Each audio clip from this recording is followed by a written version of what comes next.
Welcome to the House of Wellness, powered by Himalaya Wellness Company.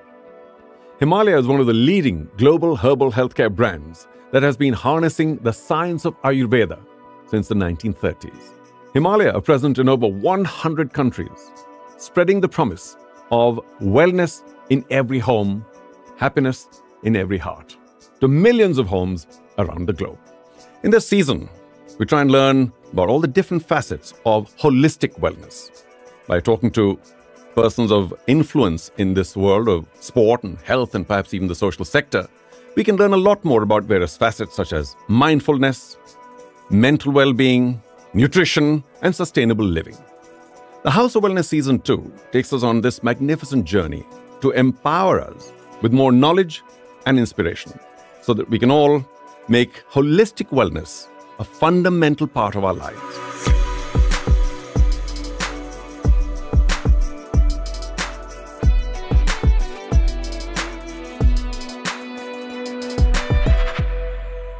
I'm Charu Sharma, and today I have the privilege of hosting a very special individual, an award-winning holistic lifestyle coach, who is also, by the way, a brand ambassador of a very successful movement called the Fit India movement. Please do welcome Luke Coutinho. Luke, thanks so much for joining us. It's a pleasure to be here. Thank you so much. I'm feeling better already, being in your company. That's what it does, the radiations. Luke, you had a regular career going in the corporate world, and then, of course, you must have had several compelling reasons to move into this wonderful journey of wellness. Do talk us through those early days. Great. So I did study nutrition. I did my hotel management, didn't like it, but fell in love with the subject, food science, technology, and nutrition. So I believe I had to go through hotel management to discover what I really like in life. But right after that, I moved straight into the corporate world, spent my last 10 years with IBM. I loved it. And I also taught a lot on health, over and above my role, because I was passionate, I was trained on it. And I think towards the last 2 or 3 years, I started to realize as I climbed the corporate ladder, I started to notice that health deteriorates as people move higher and higher. One day I was in the elevator and I heard a very, very senior person in the company saying that my health is so bad, I can't even fit comfortably in a first-class seat. And then that's when it struck me, why should life be like this? What's going wrong? At that point in India, we had everything. People had personal chefs, trainers, access to information, doctors, nutrition, and everything. So I started to reflect on what's going wrong. And I realized that lifestyle, everything with lifestyle, people knew what to do, but they didn't know how to do it, or they weren't doing it. They would take tablets for little problems that, you could solve with sleep, with the right nutrition. So the last 2 years, I spent a lot of time in the company moving more into integrated health services and also starting to restudy and see where I could fit in. I had a couple of trips to the US, and that's where I fell in love with the subject integrative and lifestyle medicine, specialized in immunology. And 2 years later, I decided that, that point comes in, you're used to a corporate job, great designation. And now what happens if you go solo? So I said, when I have 20 patients, okay, that's the time I'll quit. I had 20 patients in 15 days, and one fine day I woke up and said, that's the time to change. And that's how I moved out of corporate straight into consulting and wellness. And from then till now, it's been a great journey. I actually spoke about what may have been my next question. This transition from being looked after by a company, and all those perks are fantastic, and it's like a snake's jaw. You can get in, can't get out easily. Was the business decision something that you struggled with? You mentioned that you got 20 pretty quickly, but even thereafter, you do need to be financially secure. And was there a phase when that was a question mark? Absolutely, for 24 hours. Yeah, it was like, what do I do? And I spoke to my dad. My dad always taught me a very powerful word, providence, which means pray. You'll be looked after no matter what decision you're making, as long as your intention is right. So that's why I say 24 hours. The next day I woke up, I quit, and it was the best decision in my life, because after that, those 20 became 100. So if I was 1 foot here, 1 foot there, the universe was giving me 20 patients, 15 patients. But the moment I closed one door, it's an insane story. things started opening up. It's like I freed myself for more and more patients to come my way. And yeah, that's how it was. You got to share that prayer with me. Okay. Well, let's deal with the mental aspect first, because success, of course, obviously has a price in the corporate world and in many other areas of the world. Do you think that the stress and anxiety, not so much physical lack of well-being, is something that is also first to be looked at before we get into the physical aspect? Is that a tough part, especially in corporate India? Absolutely. It is. And I like what you said. It is the first part. Everyone thinks it's nutrition and exercise, but it is your emotional wellness at the top and your quality of sleep. Because if both of these are compromised, you make the wrong decisions to eat. And obviously, you're not going to work out. So in the corporate world, it's tough. There's no doubt about it. Because now when I look back, everyone was in the rat race. And I always say, if you're in the rat race, at least, end up dying as a happy and healthy rat, but not as a sick and diseased rat. So yeah, it is a problem, but I wouldn't really say, because I've seen today when I'm on the other side of the corporate world, we deal with billionaires, we deal with, big industrialists, and I see some of them who are very calm, elegant billionaires and some who are jet set losing their health. So it is possible that you can do it. There are words that we have to face, like when there's more greed. We call it ambition, but it's actually greed. Or there's comparison that, hey, he's got so much, I want so much too. So you mindlessly start trying to do more and more without understanding what is it that truly makes me happy. So mental health is difficult. And then, of course, when you work in corporates, they want you to make money for them, right? Compared to when I look at some of the startup entrepreneurs and all of that stuff, they have very different ways of working with people. But I believe mental health comes down to our responsibility. If we're going into a tougher environment, we need to know ourselves. How much is enough? Where do I stop? And if we get pulled in directions, I get pulled sometimes in directions. Hey, Luke, fly to the US, take 20 clients. These could be great for you. And I'm like, no, slow down. I'll come when I'm ready. Because we need to realign with what's right for us. Am I going to lose my health with 3 trips to New York every month? So it's very necessary for us to step back. And I do like the fact that corporates today are putting mental health and emotional wellness on the pedestal, because they've realized it's kind of making an impact. And people seem to be admitting to it a lot more as well, which is also a terrific start, because, people need to admit that they need help. But let me get to technology and social media, because there's so much of it around. How do you decide what is good for you, what is right? Because every 6 months, things change. Something's good for you, something's not good for you. And do you have a mechanism where you advise people on what to accept from the social media and internet or not? Because it's a difficult one. No, absolutely. Social media can be destructive and constructive. But the point is, since we're into integrative medicine, it's very science approached and it's also holistic approached. I always tell people, don't be on social media for medical advice or even nutrition advice, because you're going to get the opinions of thousands of people in the world. Go to PubMD, go to NCBI, look at research, then select what makes sense to me, because social media is all about pushing someone's opinion. This is someone today will say, oh, you have 3 protein shakes a day, I got a 6-pack. Now everyone wants to do that without understanding that everyone is biologically different. And so my message on social media is, no matter what content you consume, number one, every day, remind yourself like a prayer, I am different from everyone else. Now I can learn, hey, low carb, let me try. If it works for me, great. Now how do I do it the right way? But I can't just keep jumping on trends, because that's how social media works, right? It's a trend. So I believe the people who consume social media have to be really, really intentful. Like, why am I here? Why am I following this account? Why am I taking this information and what am I doing with it? So I'm hugely against the word influencers, because I always say, if you can allow yourself to be influenced by someone, you have no control of your own rationale, your own logic. You should be inspired. I believe social media should inspire someone. Hey, wow, yeah, I need to start moving. I need to start sleeping better. Now, whether it's 7 hours or 8 hours, but let me start. So social media can be, in fact, most of our patients with depression and anxiety, the moment we put them on a 1-week detox of social media, believe me, they are way better.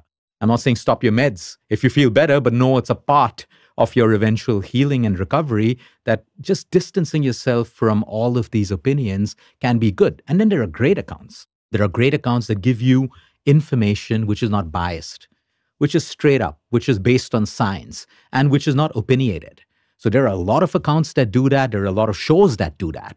So I'm a fan of OTT in a way, because in OTT, you can get very credible information going out, and that particular person or that particular company starts building credibility because of the authentic information. But social media, you're lost, Today you see someone, tomorrow you see someone even looking better and say, hey, wow, you mentally think that that's the person I should follow and do everything that they do. Well, whether we like it or not, Yeah. social media is here to stay. So is, of course, technology in all its forms. And I wonder if it's a competitor to you in a certain sense, because do you also find that you have to make people unlearn what they seem to have garnered from the social media before they try and follow your programs? Because they could well say, well, sorry, what you say is not true because I read something else somewhere else. Yeah. So we're constantly unlearning. From the time I passed out, I'm unlearning. Because like you said, coming back to your previous point, 6 months ago, fat was bad. Now it's good. Artificial sweeteners were great 5 years ago. Cancerous so everyone went now. to, now it's cancerous now. Cool. So we've been unlearning because it is the truth. You know, science today is cherry picked. There is good science and bad science. So if I ask you to study the science of turmeric, okay, there'll be good and there'll be something maybe not so good. But you can choose to use the good science alone and you don't have to use the bad science. So the point is it's changing. And again, like I say, the human body is so dynamic.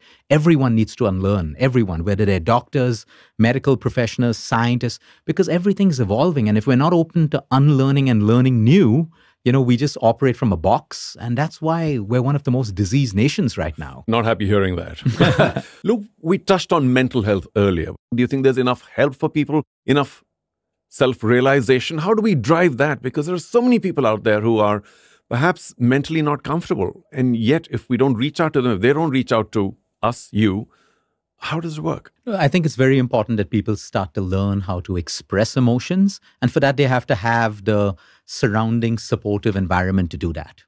It's very important because medically and scientifically, emotions, suppressed emotions, are connected with disease directly. There are books written, it's documented. We have a beautiful correlation, and I'll talk about that.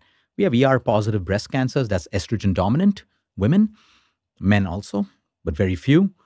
And we've noticed a trend, okay? This is very different from an ER-negative, okay, breast cancer, completely different. In the ER-positives, we notice a lot of emotional turmoil over the years. You see, cancer doesn't just happen. If you're detected today, it's been happening and growing in your body. And we notice like these very suppressed emotions in women. And I'm talking about like they were molested as children, raped, told never to speak about it by their families. You know, it's a common thing in India, or very ugly divorces, very, very, you know, deep in-law issues that become very nasty. See, these are emotions that you live with all the time. They breed resentment, guilt, hatred, bitterness. This is poison to the human body. Poison to the human body. Now, the point is, all of us go through it, but it has to come out. And the whole thing is that we keep encouraging people to speak about it. Now, where do you speak? Sometimes you can't, you can't speak to your family sometimes. Then maybe you have a good friend, but today people are like, oh, my friend changed and spoke about all my stuff. Then some people go to religion. Some people move to a spiritual path where they're heard. There are all these different mechanisms. And then you have companies around the world that are opening up. There are lines where you can just call up and speak on your mental health. You feel suicidal. You're going through something.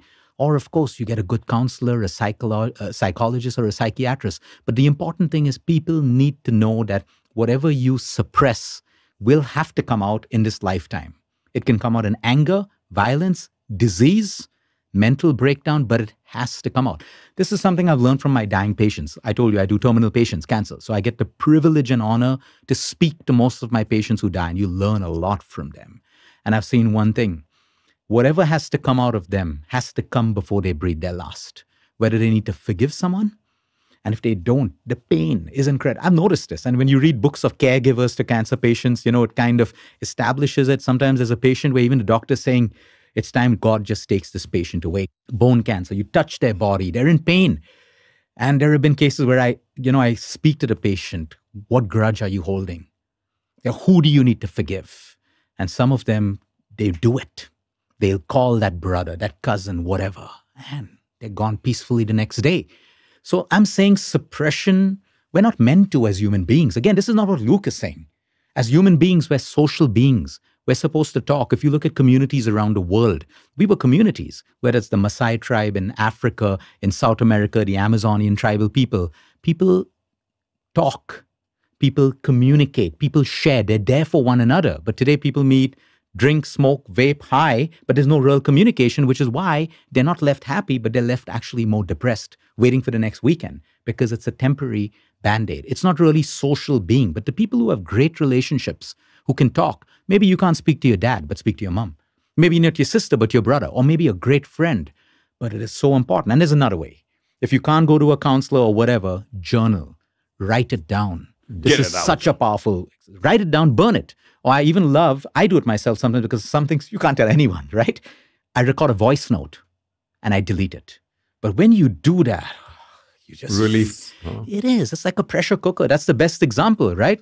If you don't release the steam, it's going to explode. It's the same thing. So in our country now, people are coming out because they're fed up. That's the good news I wanted. I was about to ask. Do you think our glass is now half full? Is there much more communication? Is there much more release? Are there many more avenues?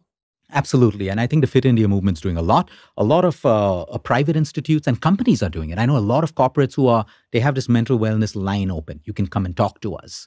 But again, one more point relating it to social media. Social media is not the place where you go and talk about your problems, because it actually makes you more depressed because you're looking for validation then.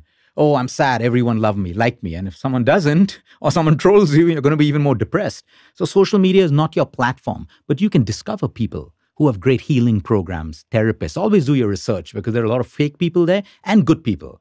But finally, you need to express what is in your heart.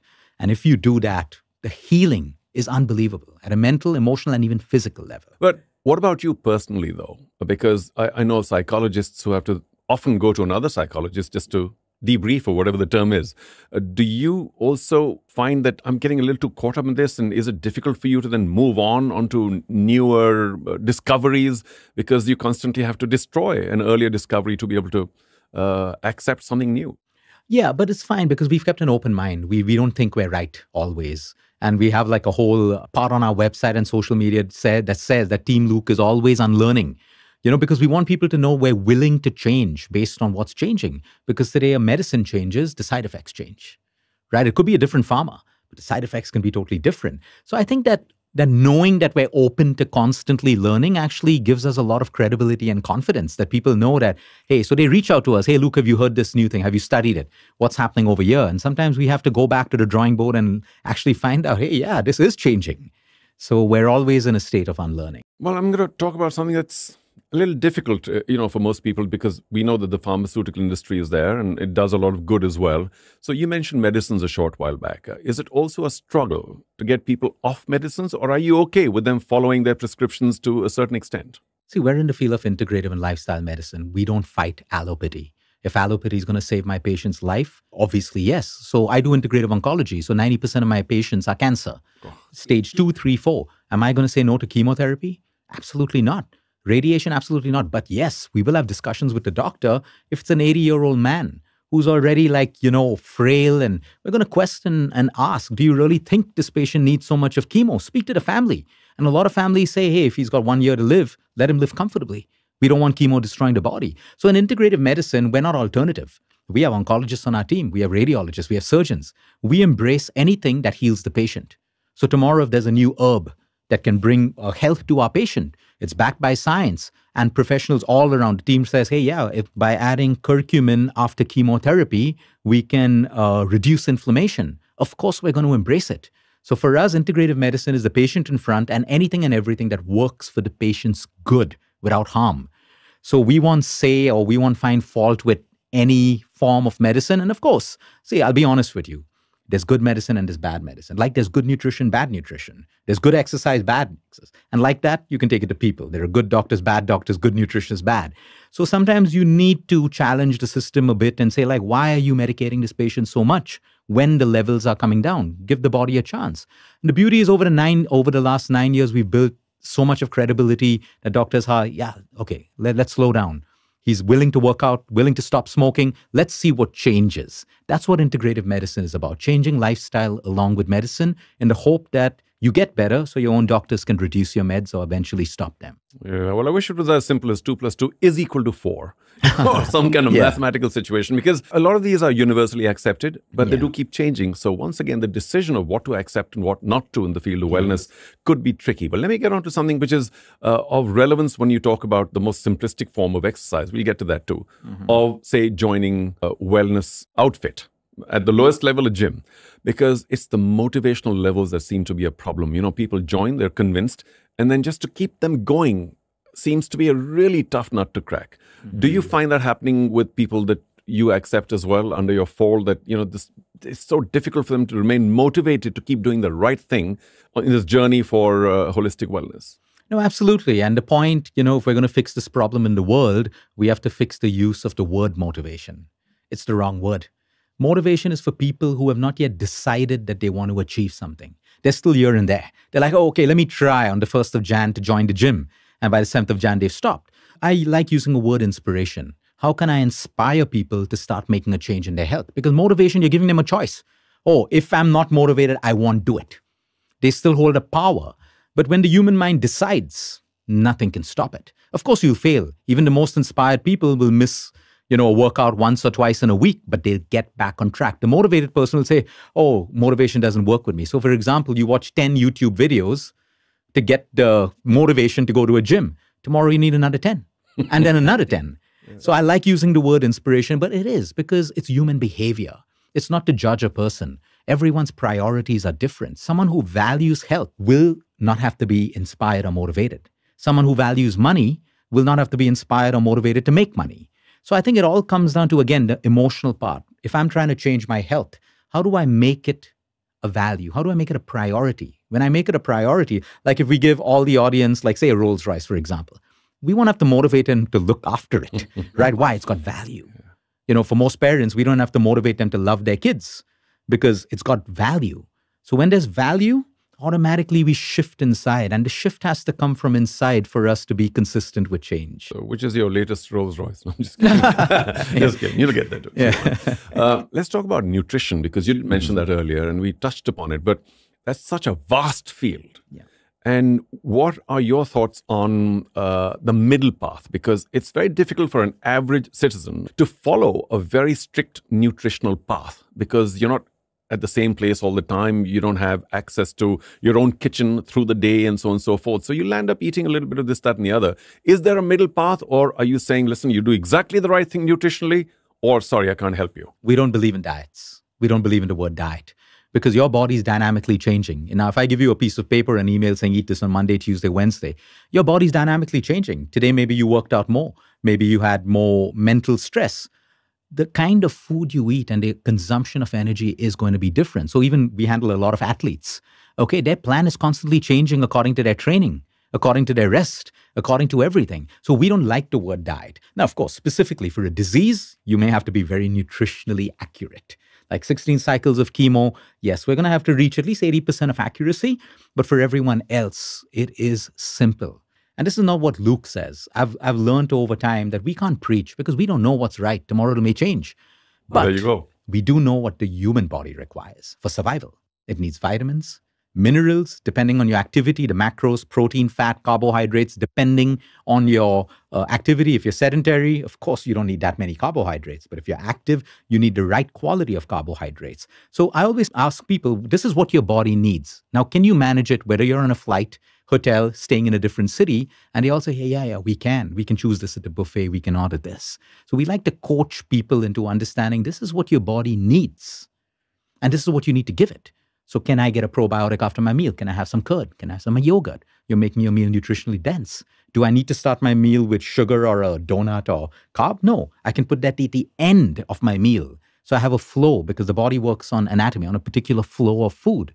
So this is what we teach people. And of course, if people have goals that I want to lose weight or I want to put on muscle, then of course you'll be a little more accurate with the protein calculation, the calorie calculation. But for most people, and I always use the example because we treat less privilege across the country for cancer, free of cost. We've realized this before they had the cancer, and even their families around, because we try to find out what they're eating. They get the simplest of foods. They don't even get almonds, the stuff that we get that are They're absolutely fine. The body learns to adapt with what you give it. So if they're only eating seasonal, it's good enough for them. So really the middle part is about understanding, what does my body feel good on? And our body talks to us. Like, let's say I had a meal right now and I feel tired for the next 2 hours. Your meal was wrong. You either had too many carbs, too much of refined, or like you have indigestion. That means you either ate too fast or too much of oil. You got acidity. It's always giving you clues based on what you put, input, output. So, we start to realize, so we do the 7-day test with people that, hey, listen, okay, fine. This is what you want to eat. Just write down how you feel. At the end of the week, they say, I'm energetic. Wow, I feel good. I feel lighter. Okay, now this is the ecosystem of food that you need to operate within, because everyone is different. Sometimes some of our Bollywood clients or cricket players, people say, hey, can you share the diet? They actually pay, I'm putting money on your account. Just share the diet. I want to look like him. And I'm like, oh, it doesn't work that way, because your body is different. Everyone's body is different. So nutrition is simple. The more we lean towards nature, what can I take from nature? But if I'm more through ultra-processed, everything in a packet, everything fast food, right then I'm destroying my health. There's no need of a diet plan. There's just a need of a correction of balance. I enjoyed a bag of chips once in a way. I'll have an ice cream. I eat everything. But that's going to be 90% whole food and from nature. And 10% is, of course, the body can deal with it. If you're active and you're doing everything the right way. So that's the middle part. Should we cancel the pizza right after this shoot? Oh, there was? Kidding again. Yeah. But, I'm just going to stay on nutrition for just a shade longer, because a lot of people may not have access to Luke or even the internet to a certain extent. Yeah. For them, would love to know whether a middle path is actually okay in the main, where you have little moderate portions and there's nothing excessive about what people ingest. But is the middle path okay without excess? Absolutely. I ask people to reflect, from the time you were a small baby, okay, you stopped breastfeeding and you grew up into a young teenager. If you were not sick, you were happy, everything good, the food that your parents fed you is the same food you should eat today. There is no requirement to change that. Of course, disclaimer, like the quality of wheat has changed, the quality of milk has changed. So if it creates bloating and gut issues, you want to stay off it or move to a better quality, because that food's in our DNA. It's what our body recognizes. And that's why sometimes we feel nostalgic what food our parents fed us and we eat it and nothing actually happens, because there's that whole emotional connect of food with our DNA and our cells. And yeah, people who can't reach out to me, we created a part for our people. Everything's free on YouTube. We've had people who have reversed thyroid, reversed their diabetes, and it's all there. Every single video in detail. But usually it's the rich people who are lazy. They don't want to watch the video. So that makes our business model for us. But yeah, the point is the middle part for everyone is, again, they're getting more and more confused. I have people on for example, 20,000 rupee salary coming and saying, hey, Luke, I need to start protein and L-citrulline and all. I'm like, dude, why? Why? Oh, I saw it on social media.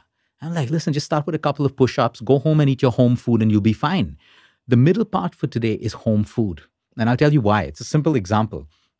We had about 40% of our patients who would come to us for weight loss and diabetes. Before the pandemic, they were not hitting their goals. They were traveling, all of that stuff. All of them hit their goals in the first month of pandemic. What was the only change? Home food. Home food. Home food. That's so powerful. So I tell people sometimes, yeah, you're looking at better food. Maybe it's good to invest in having a cook at home. Okay, you give employment to someone else, but you get home food as well. Because if you actually calculate, and we've done this exercise, with the amount of outside meals you eat, it is way more expensive than having a cook at home who can use natural ingredients and stuff like that. So it's very important, because outside food, no matter where you're eating, which hotel you're staying in, has loads of refined oil, sugar, fat, and salt, because that's what makes food taste good. Yeah, but look, it's bad news for traveling folk. Yeah, can't eat at home all the time. I travel too as well. See, it's the choices we make. Yeah. It's the choices. I would love to have omelets, but the last couple of days, I've been traveling so much, so they're boiled eggs. So I know they're not going to be in oil, maybe a nice soup. And if chefs, you just tell them what to make, a simple khichdi, paneer on the side, your protein. We can manage it. But the moment you get back home, you want to try to eat clean for 3 to 4 days. Everything is balanced. Let's deal with another psychological end of how people take to wellness. But there's also potentially a feeling of inadequacy that, well, so-and-so is, oh gosh, look at that ripped body, or look at so-and-so. And because the world is, you do notice things. I'm not saying it's competitive, but you notice things. Do you find also people backing off from what could be a better life or lifestyle because they feel, I'm just not good enough. I can't be there. So let me not even try. Has that happened? Absolutely, because the problem is comparison. I've had people who finally built a fit body, comparing themselves with someone else, and then they saw someone else fitter, and they gave up their journey because they realized it's never going to be ending. until we change their mindset. Hey, you do this for you, not for anyone else. You want to look good? You can never. There's always going to be someone more handsome, prettier, richer, famous than you. It's always going to be that way. So when we accept that in life, again, it's a mindset change. Then I start working out better because, hey, I want to impress my girl. I want to impress my guy. I want to feel good. I want to look good on a beach. You're not comparing yourself. Otherwise, I've seen people on beaches, it's like a club. Before I would go to a club, and I would see people like, really pretty women and men, a sad look on their face because they're looking around, who's better than me, who's looking better and stuff. And I started noticing the same on the beach in Goa. Like, unhappy, you're on a beach in the sun, water, you should be happy playing football, all that. They're looking at everyone like that, envy, all of that, not happy with their own bodies. So comparison is the biggest negative trend of our, society right now, because you can never feel good about yourself. And it's linked with self-esteem. People say, what is self-esteem? Self-esteem is nothing but the way you feel about yourself. So if you don't feel good about yourself, nothing, Gucci's, Louis Vuittons, a six-pack can't make you feel better, right?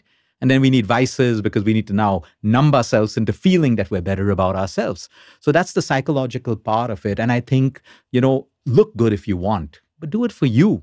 You can't keep comparing yourself with other people because you are going to always feel inadequate if you do that. And finally, about exercise, because that too is understood, sometimes misunderstood. Yeah. When, how much, just at home, join a gym. There's so many options. Yeah. And what would you recommend as a very practical path when it comes to exercise or fitness physically? So again, it's not what I think is right. It's what the human body wants and needs. What does the human body need? Strength, endurance, stamina, VO2 max for cardiovascular. We need flexibility. We need mobility. We need all of these things together. It's what the body needs. If I'm 20 today and I want to be fit when I'm 30, 50, 60, or 90, even my life at 90, I should have all of these things: strength, stamina, endurance, mobility. So if I'm not working on these things today, you're going to find someone with a lot of money at the age of 70, unable to enjoy life, unable to travel, use their money because they didn't look after themselves.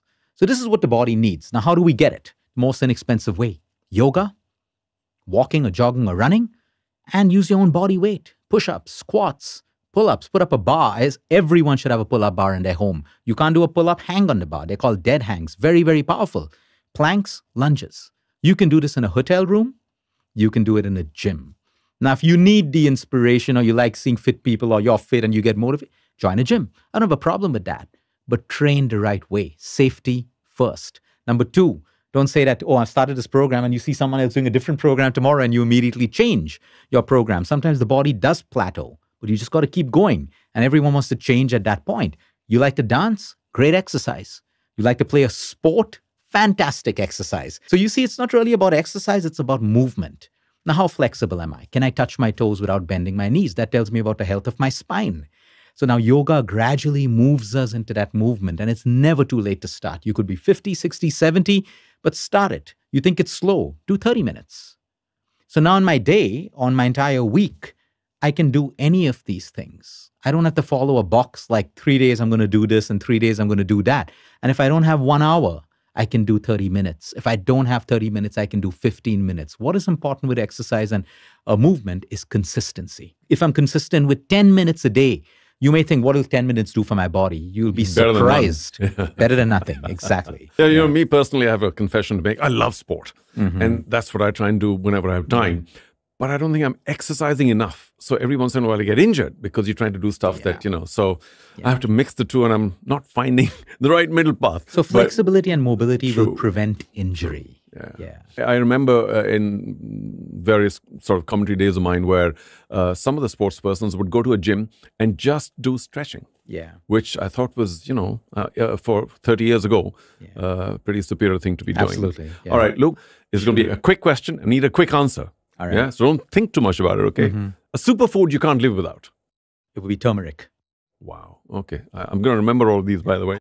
Your favorite form of exercise? It would be calisthenics, using my own body weight. Most preferred stress relief technique? It would be deep breathing, pranayama. Okay. Your preferred morning ritual for a healthy start? Yes, I wake up, there's gratitude and prayer. Then I use the bathroom and then yoga. 20-minute flow every day, addicted to it. Okay, last one. One word, difficult as may be, to describe your wellness philosophy. Simplicity. Love that.